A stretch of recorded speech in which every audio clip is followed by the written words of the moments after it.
प्रेमानंद जी महाराज कहते हैं कि इस संसार में सब कुछ परिवर्तनशील है, सब कुछ नाशवान है। आप जिसे आज गले लगाकर रख रहे हैं, कल वो आपकी ओर मुड़कर भी नहीं देखेगा।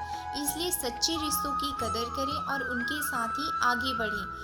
आगे प्रेमानंद जी महाराज कहते हैं कि इस संसार में यदि आपको कोई कष्ट देता है तो आप उसे कष्ट देने में अपना समय बर्बाद ना करें, उसको प्रभु के हवाले छोड़ दें। अगर आप सच्चे हैं तो प्रभु ऐसा उससे बदला लेगा कि आप उस बदले को देख भी पाएंगे, लेकिन वो बदला आप नहीं, प्रभु ले रहे होंगे आपकी तरफ से।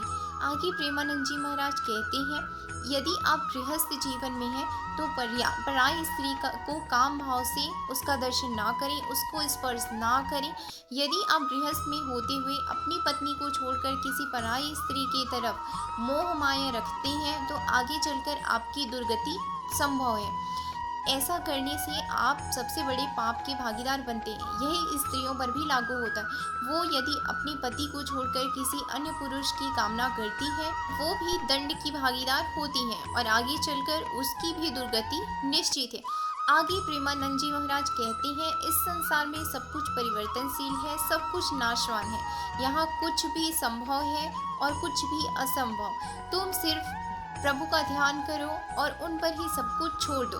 प्रभु तुम्हारा साथ देंगे यदि तुम सच्ची मार्ग पर चलोगे।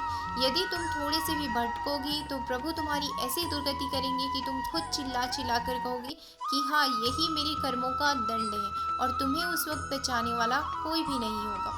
आगे प्रेमानंद जी महाराज कहते हैं कि सिर्फ प्रभु भक्ति में लीन हो जाओ और आगे अपने जीवन में बढ़ते रहो।